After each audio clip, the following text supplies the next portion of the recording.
예수 위성방송 가족 여러분, 지난 한 주간도 주 안에서 평안하셨는지요?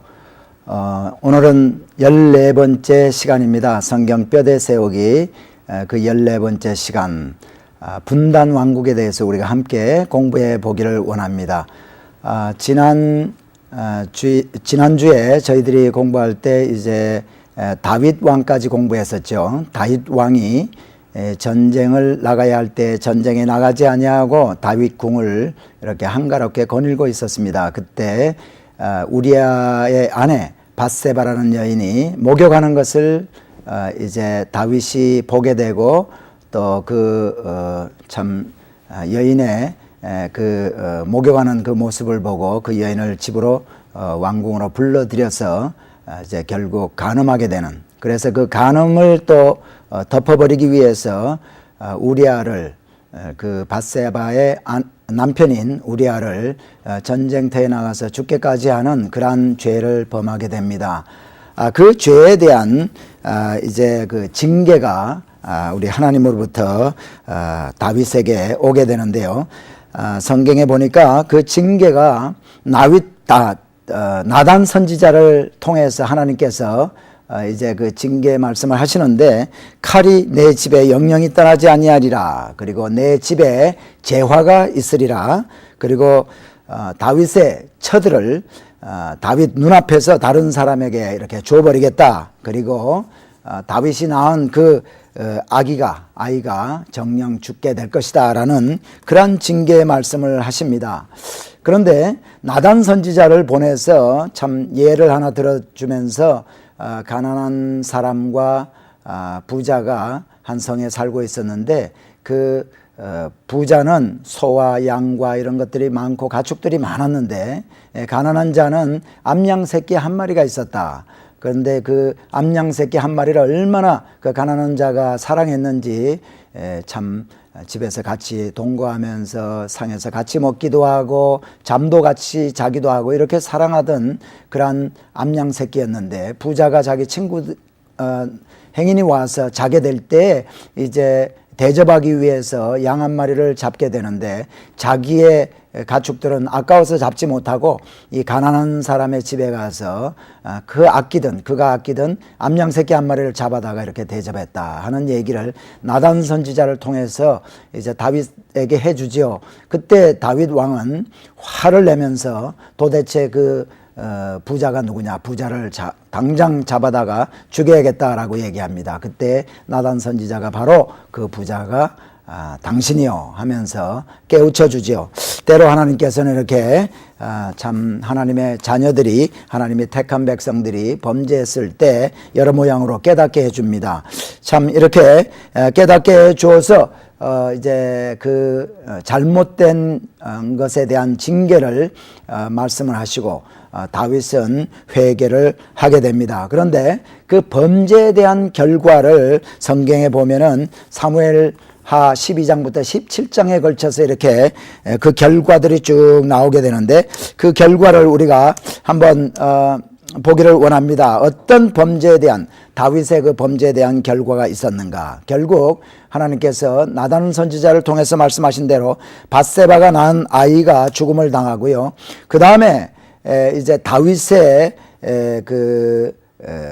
딸인 누이 다말이, 그러니까 그 다말이라는 딸이 다윗의 아들에 의해서, 암논에 의해서 이렇게 참 성적으로 희롱을 당하는 그러한 일도 겪게 되죠. 그 다음에 압살롬이라는 또 다윗의 아들이 또 배다른 형제인 암논을 이렇게 살해하게 됩니다. 그리고 결국 또 다윗의 아들인 압살롬이 반역을 하는 그러한 그 수모를 이제 다윗이 당하게 되고, 또 다윗은 결과적으로 망명 생활을 하게 됩니다. 예루살렘을 떠나서 마하나임이라는 곳, 요단 동편인 마하나임이라는 곳에 이제 망명 생활을 하게 되죠. 그리고 압살롬이 참 그 다윗의 자기 아버지의 후궁들과 함께 동침을 하는 그러한 참 수모를 이 다윗이 당하게 됩니다. 이러한 그 범죄에 대한 결과를 다윗이 결국은 받게 되고, 다윗은 회개함으로 말미암아 회복이 됩니다. 그것이 사무엘하 18장 15절로부터 22장 51절에 걸쳐서 회복되는 것들을 쭉 얘기를 해주고 있죠. 압살롬이 결국은 죽게 되고 마하나임으로 가서 망명생활을 했던 다윗은 다시 예루살렘으로 복귀를 하게 됩니다. 그리고 다윗은 참 자기에게 그동안 망명생활하는 동안에 베풀었던 사람들에게 긍휼을 베풀고 또 상을 내리게 됩니다. 참 시므이라는 사람은 다윗이 망명을 갈 때 참 저주를 하는 말을 하고 그렇게 했지만은 다윗은 회복을 되고 나서 이렇게 긍휼히 여기는 그러한 모습을 보게 됩니다. 무비보셋, 바르실레, 또 세바, 또 기브온 거민이란 다윗의 긍휼과 상벌에 대한 얘기들을 쭉 우리가 성경에서 읽을 수가 있고요. 그 다음에 다윗은 결국 하나님께서 세워주셔서 다윗의 나라가 참 부강하게 되고 모든 주위에 있는 대적으로부터 승리를 하게 되고 하나님을 찬양하게 됩니다. 그러나 결국 또 다윗은 교만하게 되어서 자기가 인구조사를 하고 자기의 그 백성들을 통해서 참 주위에 있는 나라들과 대적하고자 하는, 하나님을 의지해야 될 다윗이 그렇게 하지 아니하고 인구조사를 하는 것을 통해서 또 하나님의 징계가 있게 되고, 결국은 이 징계에 대한 회개하는 마음으로 다윗은 아라우나의 타작마당 또는 오르난의 타작마당, 이 성경에 보면은 사무엘하와 열왕기에 이렇게 나오는 그 오르난이라는 사람과 또 이 아라우나라는 이 사람이요, 그 같은 동일 인물입니다. 그런데 이 타작마당에 올라가서 번제를 지내게 되죠.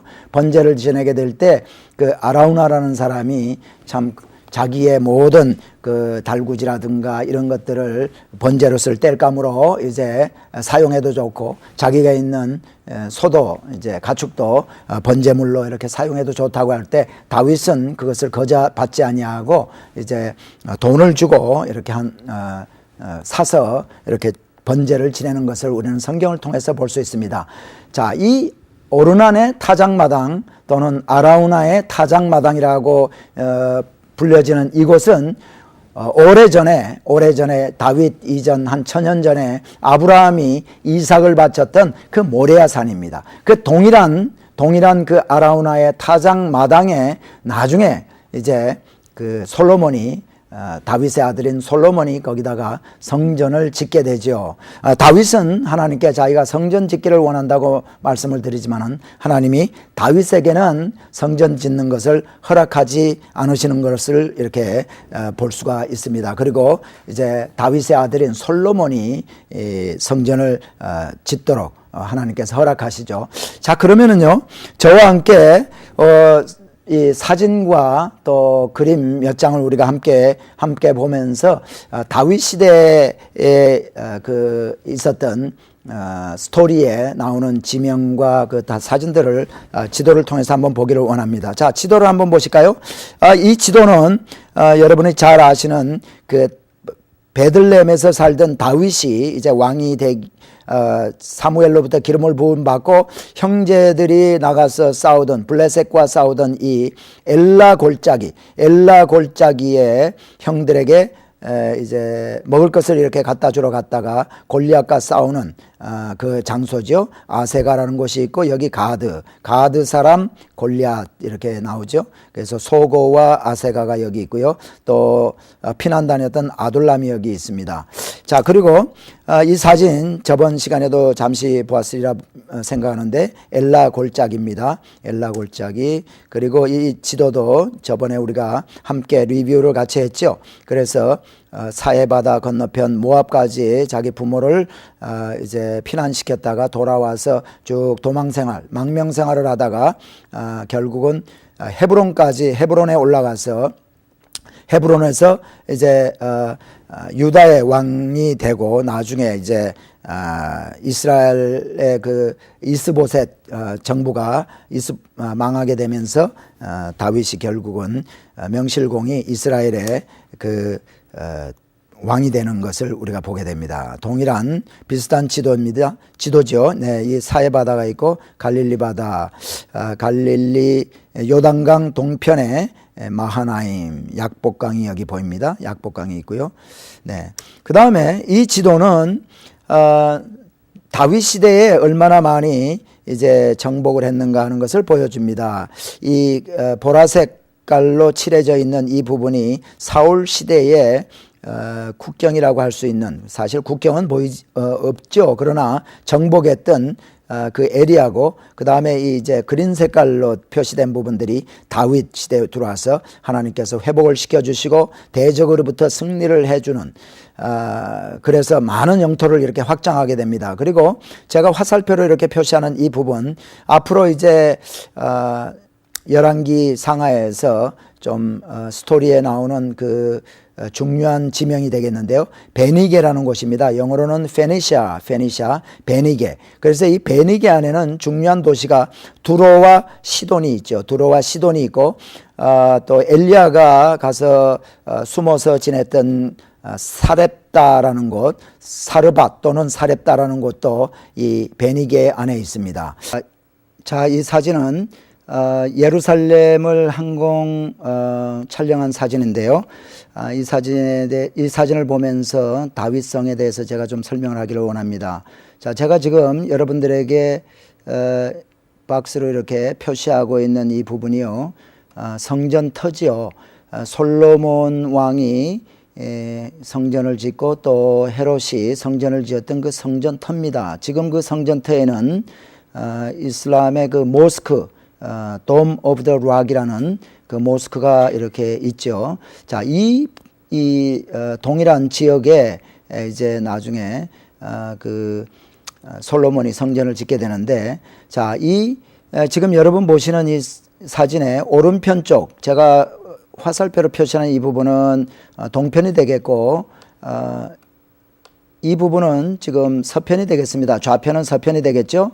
그런데 여러분에게 이 방향 감각에 대해서 좀 오리엔테이션을 해드리기 위해서 제가 이 말씀을 드리는데요. 이 성전의 오른편 쪽, 동쪽에 보면은요, 큰 그 계곡이 있습니다. 골짜기가 있죠. 이것을 우리가 잘 아는 그 기드론 골짜기라고 합니다. 이 기드론 골짜기에 참 비가 왔을 때 이 물은 흘러서 사해 바다로 이렇게 들어가게 되고, 또 이 성전의 남편 쪽에 있는 골짜기가 있는데, 이 골짜기는 흰놈 골짜기입니다. 그래서 흰놈 골짜기와 기드론 골짜기가 이렇게 만나죠.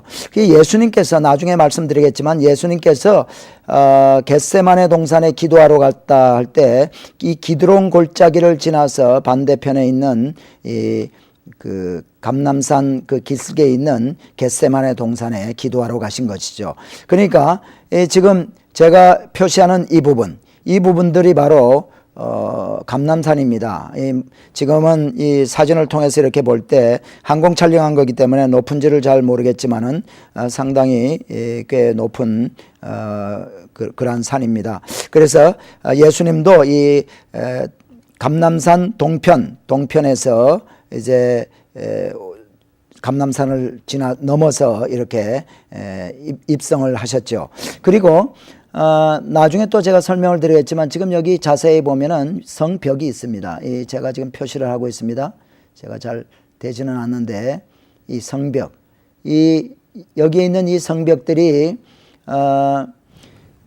지금 있는 성벽인데 예수님 당시의 성벽과는 좀 다르죠. 자, 요 정도 이렇게 보시고 또 다음 사진 한번 보겠습니다. 네, 이 그림은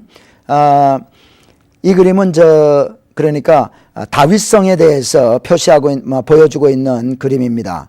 자, 그런데요, 아까 지금 사진으로 다시 돌아가서 이 성전터 밑으로 보면, 남쪽 부분으로 보면은요, 제가 지금 이렇게 표시합니다.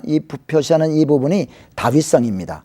오래전에 그 여부수족들이 살던 그 다윗 여부스라는 곳인데 여기를 요압 장군을 보내 가지고 이제 탈환을 하죠. 그래서 이 다윗성을 뺏어서 다윗이 여기 살면서 이제 성을 이제 쌓고 이렇게 살았는데 여기다가 다윗 궁도 짓고 그 다음에 오르난의 타작마당에 가서 번제도 드리고 나중에 솔로몬 시대에 와서 이제 성전을 여기 짓게 되는 그것이 바로 여기 다윗성인데 요 다음 그림 이 그림 이 그림이 바로 다윗성입니다. 그래서 여기 제일 큰 건물이 요 위쪽에 있는데 이것이 바로 다윗궁. 그래서 이 궁 위에서 거닐다가 밧세바를 보고 불러들였다 하는 곳이죠. 근데 여기 보면은 이 그림에 돌 석축이 이렇게 있습니다. 돌로 경사진데 이렇게 석축을 쌓은 것을 우리가 볼 수 있죠.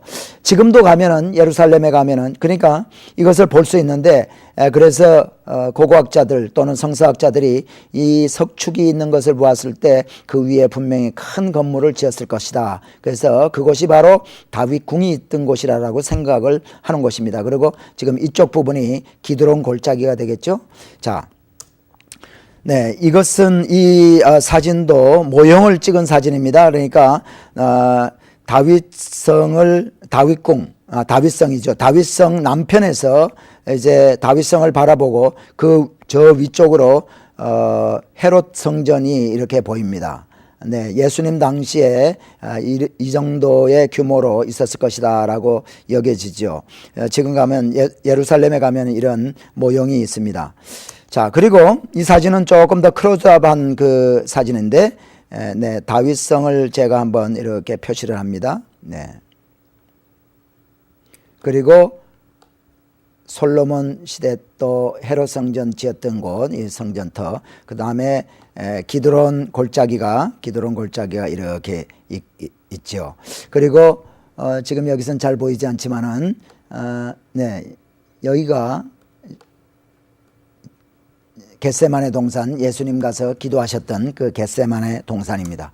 자, 이 지금 그림을 우리가 한번 좀 보시기 바랍니다. 다윗성이 그러니까 그 오늘날 말하는 예루살렘이 어떻게 변천되어 왔나라는 것을 보여주죠. 뭐 아마 브론즈 시대니까 아브라함 시대 또는 이제 여호수아 시대 때 그때 정도 됐을 때에 이제 그 다윗성이 이렇게 작았습니다. 그런데 철기 시대 때 들어와서 다시 말하면 10세기니까요. 기원전 10세기니까 다윗 시대에는 이 지금 빗금친 부분, 진하게 표시된 부분, 이 부분 정도가 다윗과 솔로몬 시대 이 정도 사이즈였다. 그 다음에 예루살렘이 멸망당하기 전에 그러니까 8세기, 6세기 참 유다 왕국이 상당히 부강했을 때 그러니까 히스기야 왕 이럴 때에 다윗성이 이 정도 컸으리라. 예루살렘이 이렇게 컸다라고 생각이 되고요. 그 다음에 포로를 다녀와서 이제 성을 수출할 때는요, 상당히 그때는 이제 작아집니다. 작아져 가지고 페르시안 피리어드, 그러니까 바사 시대 때는요, 또 다시 이 다윗 시대 2번처럼 이렇게 작아지죠. 그 다음에 하스모니안 왕조, 이제 예수님 오시기 전, 그러니까 신구약 중간기에 하스모니안 왕조 시대 때 다시 이렇게 좀 커지고요. 그 다음에 헤롯 대왕 때 이렇게 커집니다. 그러니까 예수님 당시에는 이 정도 사이즈였죠. 그러다가 예루살렘이 AD 70년에 들어와서 멸망당하는데 신약 시대에 들어와서 사도들이 활동하고 했을 때 그때는 상당히 가장 예루살렘 성전이 컸을 때입니다. 그리고 지금 비잔틴 시대에 들어와서 그러니까 예수님 오시고 나서 한 300~400년 이때쯤 돼가지고는요, 이 8번처럼 이렇게 됩니다. 그런데 오늘날 우리 1번을 한번 넘버원 그림을 한번 볼까요? 1번 그림을 한번 보면은 여기에 지금 표시되어 있는 이 성전이 있죠. 하얗게 되어 있는데 이제 굵은 선으로 되어 있는 이 표시가 지금 오늘날 우리가 예루살렘에 가면 볼 수 있는 성벽입니다. 그리고 성전터가 이렇게 있고요. 그 다음에 이 주위에도 물론 사람들이 사는 집들이 있죠. 그러나 지금 성벽은 이런 성벽이 남아 있습니다. 그리고 이 사진도 기드론 골짜기를 보여주고요. 기드론 골짜기를 보여주고 있고, 그 다음에 다윗성 이렇게 있죠. 다윗성. 그리고 위에 지금 현재 헤롯 성전의 폐허가 그 성전터만 이렇게 남아 있고요. 그 다음에 여기 여러분 잘 아시는 Dome of the Rock이라는 그 아라우나 타작마당에 이삭을 바쳤던 그 바위 위에 지었던 모스크가 이렇게 있습니다. 자, 그 다음에 이 사진도 동편에서 감남산 쪽에서 바라본 이 다윗성입니다. 다윗성 부분이 이렇게 되죠.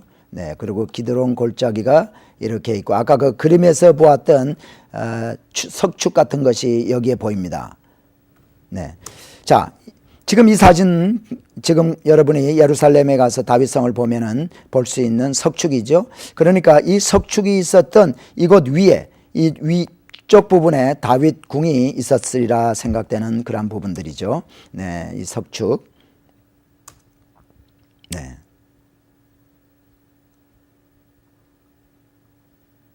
네, 이 그림이 다윗 궁 밑에 있었던 석축을 잘 이렇게 보여주는 그러한 그림입니다.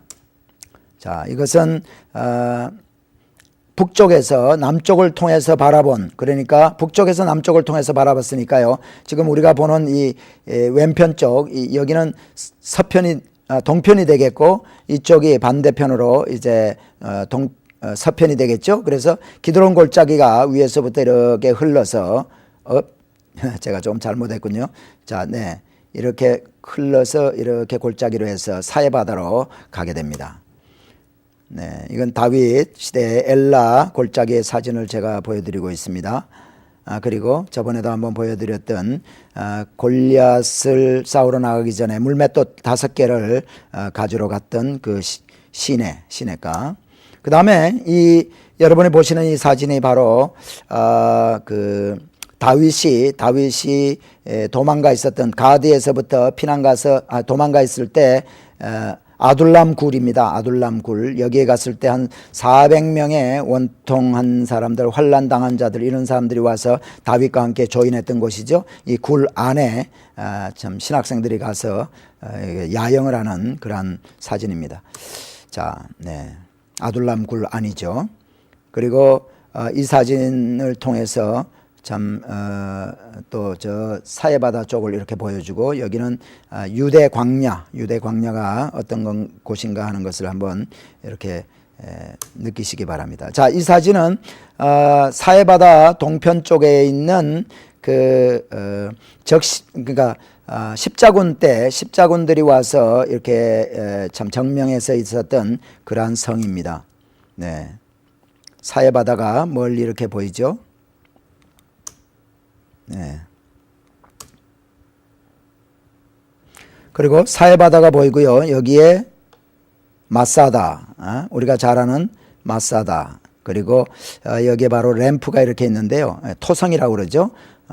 로마 군들이 이 마사다를 공격하기 위해서 토성을 쌓아서 여기에 램프를 만들어 가지고 했던, 참 로마로부터 이렇게 침략을 받았을 때 마지막까지 히브리 사람들이, 이스라엘 사람들이 이 마사다 위에 올라가서 죽음을 각오하고 이렇게 참 항복하지 않았던 그런 곳입니다. 그래서 결국은 다 이제 자진해서 목숨을 다 끊었던 그런 곳이죠.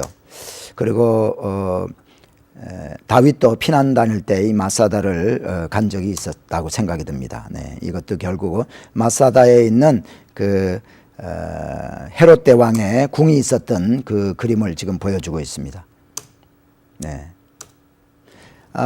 이 사진은 헤롯이 아니고요. 다윗이 도망 다니면서 갔던 엔게디라는 곳입니다. 엔게디. 거기 가면 이렇게 참 폭포도 이렇게 있고, 굴도 여기 보면은 굴이 이렇게 있죠. 굴. 네.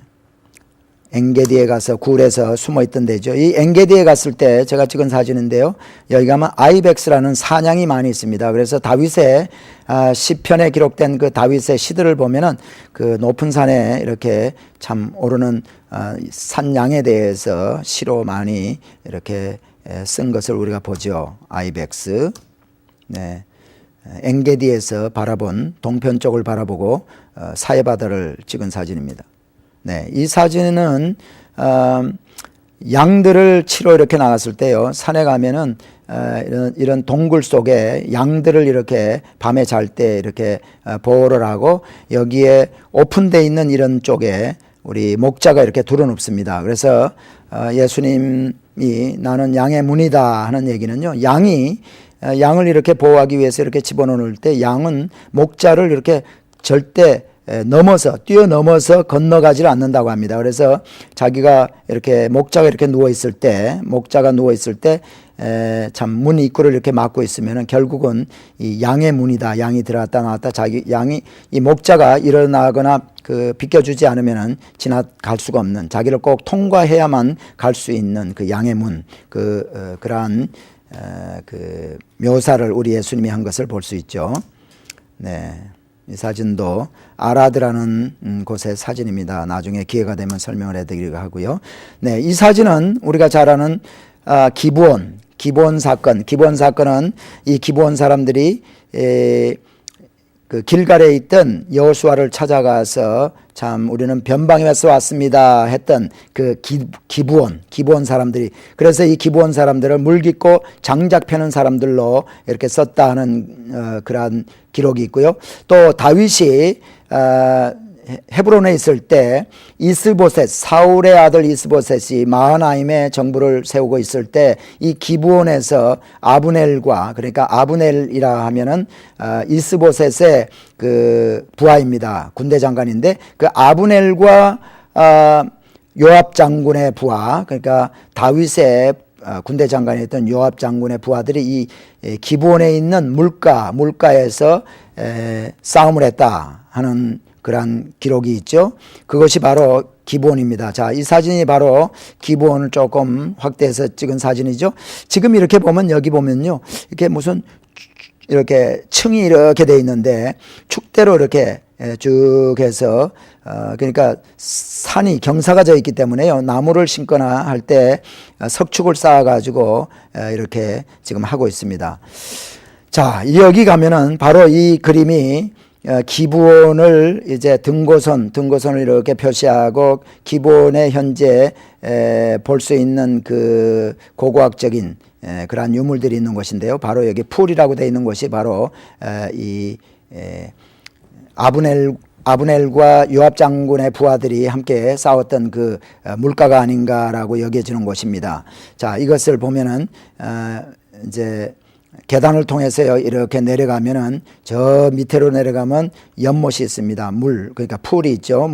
그래서 사람들이 이렇게 물을 길러 밖에서 들어와서, 이거는 지금 평면이죠. 평면인데 아우터 엔트런스에서 들어와서 스프링에 와서 이제 물을 길러 갈 수 있는, 이 물은 여기 있죠. 그리고 위에서 이제 이 계단을 통해서 쭉 내려와 가지고요, 내려와서 밑으로 쭉 들어가서요, 결국은 이 물까지, 샘물까지 이렇게 도달할 수 있는.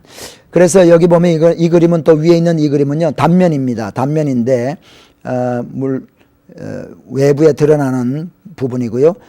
이제 계단을 통해서, 터널을 통해서 쭉 들어가서 물을 이렇게 구할 수 있는, 그래서 밖에서도 물 기르러 이렇게 올 수 있는 그러한 부분이, 그러한 그 못이요, 기브온에서 발견이 돼서 성지 순례를 가는 사람들이 여기를 꼭 찾지요.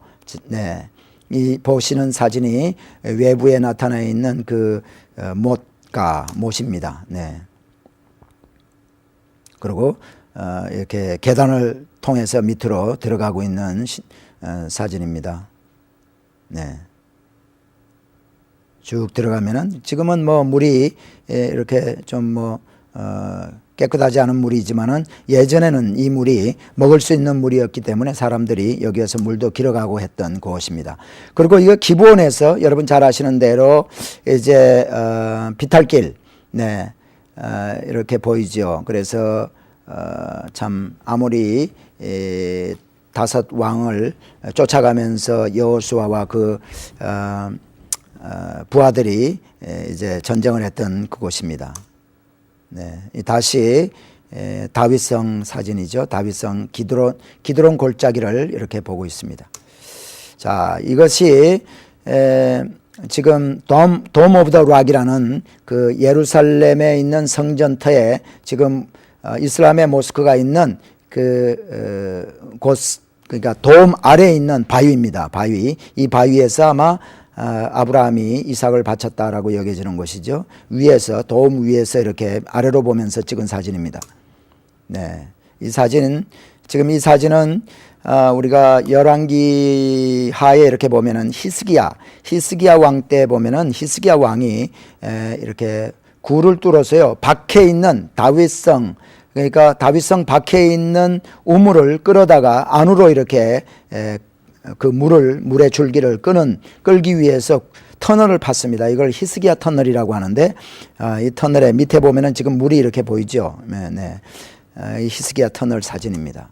그래서 그 물이 결국은 이렇게 와서 지금 보기는 상당히 참 우습게 보이는 이곳이 실로암 연못이다라고 여겨지는 곳입니다. 실로암. 그래서 그 터널에 히스기야 터널로부터 온 물이 이렇게 모여 있는 곳. 그래서 지금은 뭐 주택가 사이에 이렇게 있기 때문에 상당히 잘 보존이 되지 않고 있는 이곳이 바로 실로암 연못이다. 실로암 못이다. 네. 자, 사진을 여러분과 함께 제가 이제 좀 이렇게 함께 보았습니다. 함께 보았고요. 이제 다윗이 결국은 나이 많아서 이렇게 죽게 되고요. 그래서 다윗성에 장사 지내게 되고, 그 다음에 우리가 잘 아는 다윗의 아들 솔로몬이 왕에 오르게 됩니다. 솔로몬에 대해서 우리가 이제 좀 공부를 하고 분단 왕국에 대해서 어떻게 나라가 분단이 됐나 한번 공부하기를 원합니다. 자, 솔로몬은 초기에 이 솔로몬은 밧세바의 아들이죠. 근데 초기에는요, 우리 여호와 하나님의 사랑을 많이 받았습니다. 참 그에게 이제 무엇이든지 구하라고 했을 때요, 부와 귀를 구하지 아니하고 하나님의 백성들을 잘 다스릴 수 있는 지혜를 구함으로 말미암아 하나님께서는 지혜만 주신 뿐만이 아니라 그에게 부와 귀까지도 함께 주어서요, 평화와 번영과 부를 함께 누리도록 했습니다. 그래서 솔로몬 시대에 참 솔로몬이 다윗 시대보다도 더 부강한 그런 나라가 됐는데요, 예술과 과학을 습득하고 천하의 왕이라고 일컬음을 받는 그런 왕이 되었습니다. 하지만은 초기 이후에는 정치적으로 쇠퇴를 거듭하게 됩니다. 종교적으로 또 도덕적으로 타락을 하게 되죠. 근데 왜 그렇게 타락을 했는가 하면은요, 솔로몬은 후궁들과 첩을 비롯해서 전부 합쳐서요 1000명이나 되는 첩을 가졌습니다. 참 우리 신명기에 보면은 왕에 대한 조건에 대해서요, 아내를 많이 갖지 말라고 그랬습니다. 부를 많이 누리지 말라고 그랬죠. 그런데 결국은 하나님의 이 왕의 조건에, 자격에 대해서 참 경홀히 여기고 솔로몬이 타민족의 처들을 많이 이제 여인들을 아내로 맞이했습니다. 그래서 그 아내들이 가지고 오는 각종 신들, 모압 여인이 이제 첩으로 이제 아내로 들어오게 되면은 그모스라는 신을 가지고 들어오겠죠. 그 다음에 애굽의 또 여인, 또 애굽의 신을 또 가지고 들어오고, 이렇게 해서 결국은 이 솔로몬이 우상을 상당히 숭배하게 되고요. 그러니까 결국 혼인에 의해서 우상을 숭배하게 될 뿐만이 아니라 혼인에 의해서 외국과의 정치적인 동맹을 맺게 됩니다. 하나님을 의지하고 나라를 다스리고 나라를 지키려고 하는 생각보다는 참 다른 외국과의 동맹을 통해서 나라를 지키고 부강하게 하려는 그러한 일을 솔로몬이 하게 됩니다. 그래서 솔로몬 시대 때 상당히 혼합주의, 종교 혼합주의가 들어옵니다. 이거 싱크리티시즘이라고 그러죠. 싱크리티시즘. 오늘날도 보면은요, 예수 믿는 사람들이 참 우상을 섬기는 것처럼, 미신을 믿는 것처럼 예수를 믿는 사람들이 많이 있습니다. 가령 예를 들어서 교회를 가다가 무슨 어려운 일을 당하게 되면은 마치 교회를 가지 못하게 하는 이러한 세력, 내가 교회 가기 때문에 다른 신이 나에게 이렇게 참 어렵게 한다. 그래서 교회 가기를 꺼려하고요. 또 교회를 가서 기도를 하면서도 이제 이것을 꼭 어떤 미신적인 그러한 그 생각을 가지고 기도를 하는 그러한 것들이 많이 이렇게 우리의 크리스찬들의 삶 가운데 많이 들어오죠. 이런 건 우리 한국, 특별히 한국 민족들 참 우상을 섬기고 불교와 유교의 배경 하에서 예수를 믿게 되다 보니까 그런 타 종교를 이제 믿는 동안에 우리 민족들에게 들어왔던 그러한 그 종교적인 습관이라든가 이런 것들이 예수 믿는데 함께 들어와서 섞여서 예수를 믿게 되는 이러한 것들이 마치 솔로몬 시대에도 많이 있었습니다. 하나님 그거 기뻐하지 않지요. 그 다음에 무역을 통해서 이방 정치와 종교 이념이 또 들어옵니다. 무역을 많이 했습니다. 구리를 솔로몬 시대 때는요, 남쪽에서 구리광이 있었는데 구리광산에서 구리를 파서 구리를 이제 팔기도 하고 그래서 외국에서 말을 사가지고 오기도 하고요. 참 이 무역을 많이 했는데 그 무역을 통해서 이방 정치가 흘러 들어오고 종교적인 이방 종교 이념이 들어오게 됩니다. 그 결과 어떻게 됐는가? 하나님께서는요, 이 나라를 내게서 빼앗아 내 신복에게 주리라.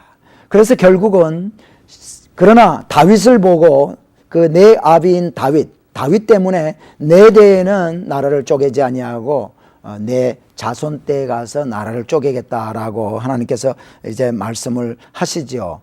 자, 솔로몬 시대 때에도 우리가 그 지도를 통해서 한번 얼마나 다윗 때보다도 더 영토를 많이 확장했나를 한번 보기를 원합니다. 네, 자, 한번 지도를 볼까요? 네, 지도 보라 색깔이 사울 시대고요. 이제 파란 색깔로 보여지고 있는 이 부분이 다윗 시대 때의 영토고, 솔로몬 시대 때에 들어와서는 더 북쪽으로요. 북쪽으로 더 확장을 합니다. 그래서 저 하맛이라는 곳까지 이렇게 영토를 확장하게 됩니다. 이 지도도 결국 뭐 비슷한 지도지만은 다윗과 그러니까 사울과 다윗과 솔로몬 시대 때의 영토가 어떻게 확장됐나를 보여주는 지도입니다.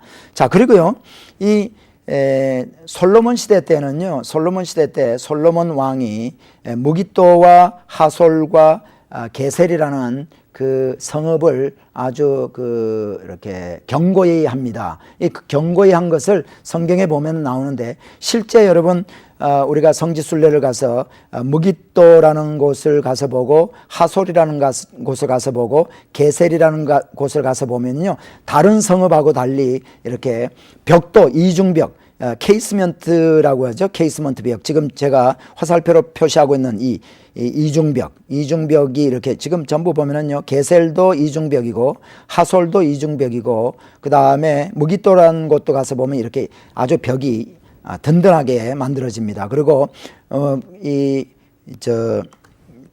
제가요 여러분에게 이 무깃도의 외부에서 밖으로 들어가려면 이렇게 지금 들어가죠. 성 안으로 들어갈 때 이렇게 들어가게 되는데, 보면은 성벽의 성문이요, 이 성문이 3중으로 이렇게 되어 있습니다. 그리고 이 방에 보면은 이 성문에 3 챔버라고 그래가지고 방이 이렇게 3개가 3중으로 이렇게 있게 됩니다. 그래서 이것을 3 챔버 게이트라고 하는데, 솔로몬인 시대에 들어와서 이렇게 견고하게 했다는 거죠. 그래서 무깃도, 하솔, 또 게셀이 가면은 똑같이 이렇게 비슷한 양식의 성문, 이제 3개 방이 있는 3 챔버 게이트를 볼 수가 있습니다. 이런 것을 통해서 우리는 무엇을 알 수 있는가? 성경에 나온 그 기록들이 실제 사실이라는 것을 우리는 다 확인할 수가 있습니다.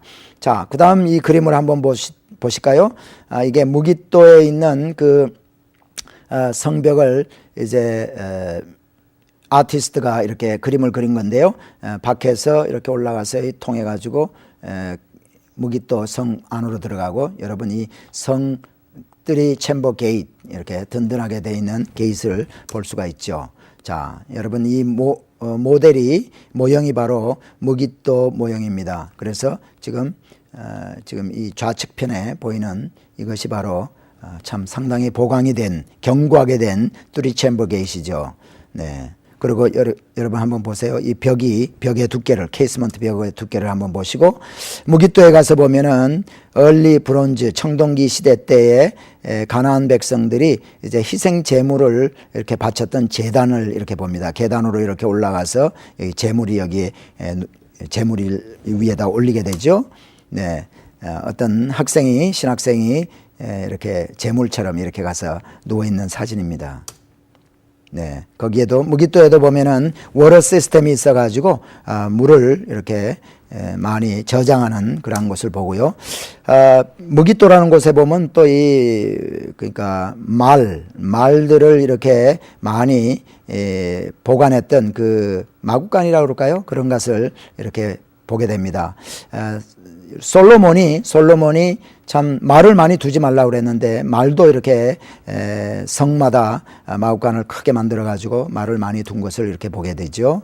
예, 뚜리 챔버 게이시 여기에 방이 하나가 또 있고 이쪽에 방이 있고, 이게 지금 게이트 그 무기또에 들어가는 성문에 폐허가 된 것이지만은 확실하게 뚜리 챔버 게이트를 이렇게 볼 수가 있습니다.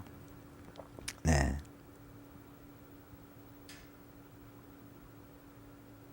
무기또에서 바라본 이스라엘 평원이죠. 자, 네, 사진은 여기서 그만 보고요. 제가 또 우리가 함께 솔로몬에 대해서 한번 좀 솔로몬과 솔로몬의 자녀에 대해서 한번 공부하기를 원합니다. 자, 여러분, 솔로몬은 사울과 다윗과 솔로몬이 세 사람이 통일왕국 시대를 이루는데, 왜 통일왕국 시대라고 그랬냐? 북왕국과 남왕국이 갈라지기 이전이었고요. 이스라엘이 완전 통일되어 있을 때이기 때문에 통일왕국이라고 그러죠. 이 통일왕국은 400년 사사 시대 이후입니다. 그런데 아까 하나님께서 솔로몬에게 내 나라를 빼앗아서, 내 손에서 빼앗아서 이제 참 다른 사람에게 이렇게 주겠다고 한 것이 솔로몬의 아들인 르호보암 때 와서 그대로 이루어지게 됩니다. 자, 솔로몬의 아들이 르호보암입니다. 자, 르호보암 때 와서 이제 이것이 하나님의 말씀하신 것이 이루어지게 되는데요. 자, 그 솔로몬 시대 때에 솔로몬의 부하 가운데 여로보암이라는 사람이 있었습니다. 여로보암이라는 사람은 상당히 참 지혜도 있고 용맹이 있는 자였습니다. 그래서 솔로몬이 특히 다윗 성을 보강을 할 때, 수축을 할 때 이제 이 여로보암이라는 사람을 참 감독자로 세우게 됩니다. 요셉 족속의 그 역사, 요셉 족속들이 맡은 일, 그것을 감독하는 사람으로 이렇게 세우게 되죠. 그런데 여로보암이 이제 성문을 나가서 이제 길을 가고 있을 때 선지자 아이야라는 사람이 새 옷을 입고 이렇게 지나가다가 여로보암을 만나게 됩니다. 그때 선지자 아이야는 자기가 입고 있던 새 옷을 12 토막으로 이제 찢습니다. 찢어가지고 10토막을 10개, 찢은 10개를 이렇게 주면서 내게 10지파를 이렇게 주어서 나라를 다스리게 하겠다. 그리고 르호보암에게는 이제 한 지파밖에 주지 않는다. 자, 12지파 가운데 10지파를 줬으면 2지파가 남아야 되는데 왜 한 조각만 이렇게 한 지파만 이렇게 준다라고 성경에서 말하고 있는가? 베냐민 지파는요, 유다 지파가 살던 그 땅 위쪽에 조그만 부분을 이제 이렇게 소유하고 있었던 지파가 바로 베냐민 지파인데, 베냐민 지파는 그 위치적으로는 상당히 중요하고 했지만은요, 결국은 유다 지파에 이렇게 흡수되나고 이렇게 보면 되겠습니다. 그래서 베냐민 지파와 유다 지파가 결국은 르호보암에게 남고, 나머지 10지파는 여로보암이 이제 갖게 됩니다. 그런데 이 소식을 듣게 된 솔로몬이 가만히 있을 리가 없죠. 여로보암을 이제 잡아서 이제 죽이려고 하게 되니까 여로보암이 도망을 가는데 애굽이라는 곳으로 도망을 갑니다. 그리고 솔로몬이 죽게 된 후에 사람들이 가서 여로보암을 데리고 옵니다. 그러면서 솔로몬의 아들인 르호보암이 왕위에 오르게 되고, 이제 르호보암이 세겜이라는 곳, 이제 예루살렘에서 세겜이라는 곳에 가서 전 이스라엘의 왕이 이제 되려고 할 때 사람들이, 여로보암을 포함한 사람들이 르호보암에게 찾아갑니다. 찾아가서 참 선왕이, 솔로몬 왕 시대 때 우리가 너무나 힘들었습니다. 참 성전을 짓고 또 왕궁을 짓고 하는 일에 너무나 힘들었으니까 우리에게 좀 쉼을 좀 허락해 달라, 이렇게 부탁을 하게 되죠. 그랬을 때 르호보암은 3일 후에 다시 오너라. 그리고 3일 사이에 르호보암은 자기 아버지 때에 있던 노인들을 찾아갑니다. 찾아가서 어떻게 했으면 좋겠습니까 했을 때 노인들은 그 말을 들어주고 참 무거운 짐을 좀 덜어주면은 백성들이 당신을 잘 따를 겁니다 하고 좋은 그런 그 조언을 해주게 되죠. 그런데 그 노인들의 그 조언을 따랐으면 얼마나 좋겠습니까? 그러지 아니하고 그는 다시 자기들과 함께 왕궁에서 같이 자랐던 젊은 사람들에게, 청년들에게 찾아갑니다. 그래서 그들에게 물어보죠. 그랬더니 그 젊은이들이, 참 혈기 있는 그 젊은이들이 그 르호보암에게 이렇게 얘기합니다. 당신의 그 새끼손가락, 나의 새끼손가락이 우리 부친의 허리보다도 더 굵다. 그리고 참 우리 부친은 멍에로 채찍으로 징치했지만은 나는 정갈로 다스리리라. 그리고 너희들에게 멍에를 더욱 무겁게 하겠다. 그렇게 얘기하라고 참 조언을 해줍니다. 좋지 않은 조언을 이 르호보암이 받아들임으로 말미암아 이스라엘 백성들에게 가서 이제 그렇게 얘기를 합니다. 그러니까 여로보암을 비롯한 이스라엘 백성들이, 많은 10지파나 되는 이스라엘 지파들이 이제 솔로몬과 다윗의 자손, 그 솔로몬 또는 르호보암과 우리는 아무 관련이 없다 그러고 이제 따로 떨어지게 됩니다. 그래서 르호보암이 이제 자기를 거역했던 이스라엘 백성들을 참 전쟁으로 치려고 할 때 하나님의 사람 스마야라는 사람이 이 르호보암을 찾아가서 이스라엘과 싸우지 말라. 이것은 나로 말미암아 여호와 하나님으로 말미암아 허락한 일이다라고 해서 결국은 북왕국과 남왕국이 이렇게 갈라진 상태에서 정착을 하게 됩니다. 그래서 북왕국은 북쪽, 그러니까 베냐민 지파 그 위에 그 북쪽 있는 모든 지파들, 므낫세라든가 또는 아셀, 납달리, 스불론, 이사갈이라든가요, 루벤, 갓, 이 모든 지파들은 여로보암을 중심으로 해서 이스라엘 북왕국을 이루게 되고, 남왕국은 오직 베냐민과 유다 지파만이 예루살렘을 중심으로 해서 이제 이렇게 나눠지게 됩니다. 이것이 바로 여로보암과 르호보암으로 해서 북왕국, 남왕국이 갈라지게 된 것인데요. 도표를 다시 한번 보실까요? 네, 도표를 한번 보십시다. 여기 여로보암, 북쪽에 여로보암, 그 다음에 르호보암이 이제 있는데요. 자, 보세요. 통일왕국 118년이라고도 하기도 하고 한 120년.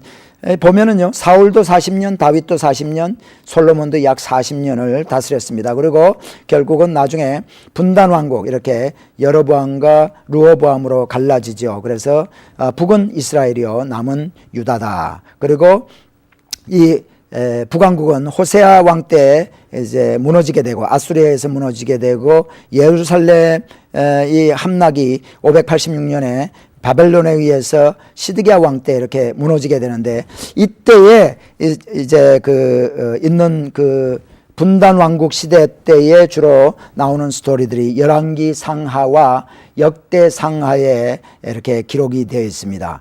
자, 그런데요,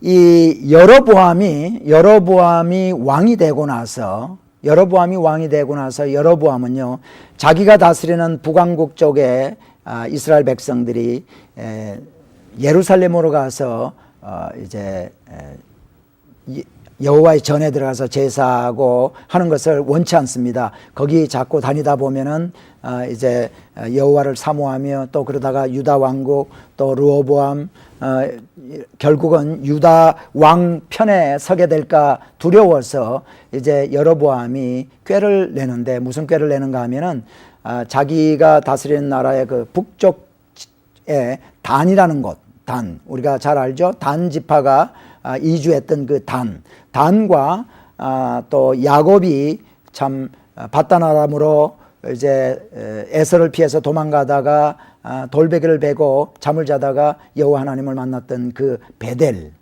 이 베델에다가 단과 남쪽에는 베델은 결국 우리가 잘 아는 대로 예루살렘, 북쪽의 사람들이 예루살렘 가기 전에는 거쳐가야 되는 곳이죠. 그 베델에다가 금송아지를 만들어 놓고요. 금송아지를 만들어 놓고 금송아지 단을 만듭니다. 그래서 이 이스라엘 백성들이, 북왕국에 살던 이스라엘 백성들이 남쪽 유다로 가서 예루살렘으로 가서 제사 지내는 것을 막죠. 거기 가지 말고 여기서 지내라. 그래서 사람들이 이제 단과 베델에 가서 우상을 숭배하듯이 금송아지를 숭배하는 그러한 일들이 있게 됩니다. 자, 이게 처음에는 이 정도로 시작을 했지만 결국은 이것이요, 바알을 섬기게 되는, 참 바알을 성 안에서까지 섬기게 되는 그러한 잘못으로까지 확대되게 되죠. 그래서 결국 하나님께서 이 이스라엘과 결국은 유다 왕국도 다른 나라에 의해서 멸망당하게까지 하는 그러한 일들이 벌어집니다. 자, 다음 도표를 우리 함께 한번 잠시 보기를 원합니다. 네, 이 도표에서 보여주는 것이 뭔가 하면은요, 자, 통일왕국 시대를 보여주고, 그 다음에 남왕국, 유다 왕국의 이제 왕들 이름이 쭉 나옵니다. 르호보암으로부터 시작해서 멸망당하는 그 시드기야 왕까지. 그 다음에 이스라엘 왕, 북왕국의 여로보암으로부터 쭉 해서요, 호세아까지. 그런데 이 유다 왕국과 남왕국에 있었던 일들이 기록된, 그 사건들이 기록된 책이 무슨 책이냐면요, 열왕기 상과 열왕기 하입니다. 그리고 역대 상하도 마찬가지로 이 당시의 일을 기록하고 있는데, 특별히 열왕기 상하와 역대 상하가 어떤 차이가 있는가를 우리는 좀 알아야죠. 열왕기 상하는 이스라엘 왕, 예를 들어서 르호보암에 대해서 얘기를 하면서 또 여로보암도 같이 얘기를 하고, 또 여로보암이 죽고 나면은 여로보암의 아들 나답, 그 다음에 또 르호보암의 아비암이라든가 이렇게 해서 서로 교차적으로 북왕국과 남왕국을 이제 함께 설명을 해 나가고 있고, 이 역대 상하에 가면은 오직 유다 왕국, 그러니까 다윗의 자손인 유다 왕국에 대해서만 초점을 맞춰서 얘기를 하고 있습니다. 물론 그 당시에 유다 왕을 설명하기 위해서, 유다 왕국을 설명하기 위해서 때로는 이제 북왕국에 있었던 일들을 좀 설명을 하기도 합니다. 그런데 오늘 여러분 한번 도표를 보면서 이 도표에서 나오는 유다 왕들과 이스라엘 왕들에 대해서 한번 잠시 살펴보기를 원합니다. 우리는 지금 우리가 공부하고 있는 건 신구약 뼈대 세우기에 대해서 공부를 하고 있기 때문에 이 일일이 어떤 왕 때 어떤 일이 있었다라는 것은 우리가 일일이 함께 공부하지는 않겠습니다. 그러나 자, 여러분 보세요. 유다 왕 중에서요, 보면은 하얀 색깔로 표시한 아사 왕이라든가 여호사밧, 요아스, 아마샤, 우시야, 히스기야, 요시야 왕은 비교적 선한 왕이다라고 얘기를 할 수 있습니다. 그리고 여기 빨간 표시로 되어 있는 왕들은요, 전부 악한 왕, 선하지 않은 왕이고요. 그리고 북왕국 이스라엘 왕국을 한번 보세요. 북왕국을 한번 보면 여로보암 이후에 호세 왕까지 전부 다 빨간 색깔입니다. 제가 이렇게 표시를 했는데요.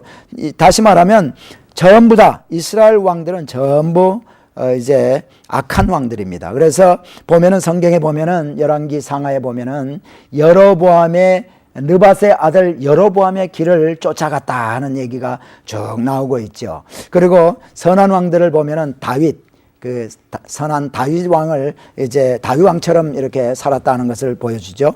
자, 오늘 이 이스라엘 왕들 가운데요, 도표에서 여러분 가지고 있는 도표에서 이렇게 나답부터 오므리까지 이렇게 표시를 한번 해주세요. 이 5왕, 제가 다시 말하면 열왕기 상하에 있는 것을요 간추려서 여러분 설명을 좀 해드리려고 하는데, 특별히 북왕국의 나답 왕부터 오므리 왕까지는요 5왕 아닙니까? 나답, 바사, 엘라, 시므리, 오므리 5왕인데, 이 5왕 이 26년 동안에 5왕이 이렇게 바뀝니다. 그리고 2명이, 이 5왕 중에서 2명은 암살을 당하고 1명은 강제적으로 왕위에서 끌어내려지게 되고, 본래 왕이라는 것은 자기 아들이 점점 이렇게 이어가지 않습니까? 왕위를. 그러니까 왕조가 우리 이시조선의 그러니까 이시조선이 이시성 가진 그 후손들이 이렇게 이어가듯이, 그러면 이시 왕조다 하는데, 이 5왕 중에서 4왕조가 이렇게 바뀌게 됩니다. 그만큼 복잡하죠. 그것들이 성경에 이제 기록이 되어 있고, 그 다음에 스가랴부터 호세아 왕까지 나머지 6왕, 이 6왕 가운데는요 31년 동안에 이 6왕이 갈리게 됩니다. 근데 얼마나 복잡한 일들이 많이 있었던지 이 6왕 중에서 4왕이 암살을 당해요. 그리고 이 6왕이지만은 5왕조가 이렇게 갈리게 됩니다. 그런 것을 봤을 때 이스라엘 왕국이 얼마나 복잡하게 바뀌어지는가 하는 것을 보게 되죠. 자, 그래서 성경에 보면은 열왕기 상하에 유다 왕국과 이스라엘 왕국이 이렇게 교차적으로 설명이 쭉 되고 있고, 이제 결국은 남왕국 유다는 시드기야 왕 때 멸망을 당하고, 북왕국은 이제 이 호세 왕 때 멸망을 당하게 됩니다. 근데 우리가 다음 주 시간에는요, 우리가 이 북왕국과 남왕국이 왜 멸망을 당하게 됐는가, 성경적으로 성경의 많은 부분을 할애하고 있는 그 바알 숭배 사상이 북왕국에 들어오고, 결국 북왕국에서 남왕국까지 이렇게 들어오는데, 결혼이라는 혼인이라는 그 절차를 거쳐서 이렇게 들어오게 됩니다. 그것 한번 다음 주에 우리가 공부를 하게 될 것이고요. 그러면서 엘리야 선지와 엘리사를 중심으로 해서 한번 공부를 하기로 합니다. 그러면은 다음 주에는 우리가 이제 이 북왕국과 남왕국이 멸망당하는 것에 대해서 좀 공부를 하고, 그 다음에 포로를 가게 되죠. 포로를 가게 되는데, 포로 시대와 포로 귀환했을 때 그 시대에 대해서 공부를 좀 하려고 합니다. 그러므로 여러분 다니엘서도 좀 한번 읽어보고 오시면 좋겠고요. 그 다음에 열왕기하, 그 다음에 역대하를 한번 좀 읽어보고 오시면 감사하겠습니다. 이제 다음 주에는 보면은 이스라엘 왕과 유다 왕이 사돈지간이 되고, 그 아까 제가 보여줬던 시돈과 두로가 있는 이 베니게라는 곳에 있는 이세벨, 엣바알의 딸 이세벨이 들어와서 이제 이스라엘과 유다 왕국의 이제 왕비가 되는 그런 일이 됨으로 말미암아 바알이 들어와서 결국은 이스라엘과 유다 왕국이 멸망당하게 됩니다. 오늘 우리는 분단 왕국 어떻게 분단됐는가, 또 열왕기 상하, 역대 상하에 대해서 잠시 다루고 오늘 이만 시간이 되어서 마치기를 원합니다. 다음 주 이 시간에 우리 성도님들 만나실 때까지 참 건강한 삶 사시고 또 성령 충만한 삶 사시다가 또 다음 주 이 시간에 만나 뵙기를 원합니다.